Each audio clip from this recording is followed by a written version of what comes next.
Ta pejgamberi Allahut me thonë subhanallah, elhamdulillah, la ilaha illallah, wallahu ekber, tha kështu i shkunin gjunat dhe transmeton Imam Bukhariu, ko pejgamberi sallallahu alaihi wasallam takoi Ibrahimin alayhis salam në qiellin e 7 dhe i dha selam Ibrahimi alayhis salatu wassalam dhe i tha bani selam ummetit tan o Muhammed sallallahu alaihi wasallam, njoftoj ato për tokën e xhennetit dhe ujin e xhennetit.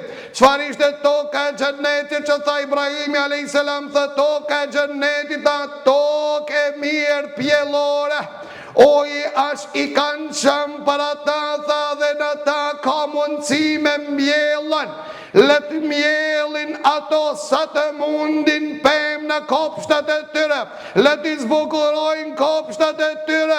Bani selam atyre se fjala subhanallah, elhamdulillah, la ilaha illallah, wallahu ekber, për çdo fjalë jam mbjell atin dhe ka një pem.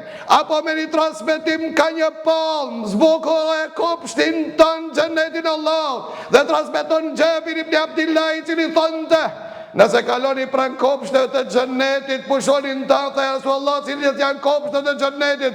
Kopshtet e xhennetit janë këto kopshte vëllezër të ndershëm që ne po flasmi ju po ndëgjoni.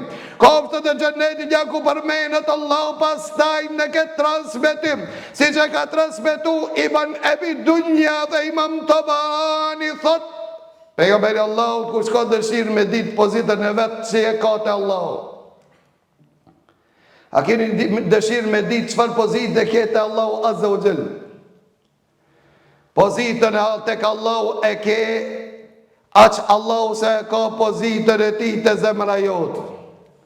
Ato që e dojnë Allahun azza wa jall e përmendin.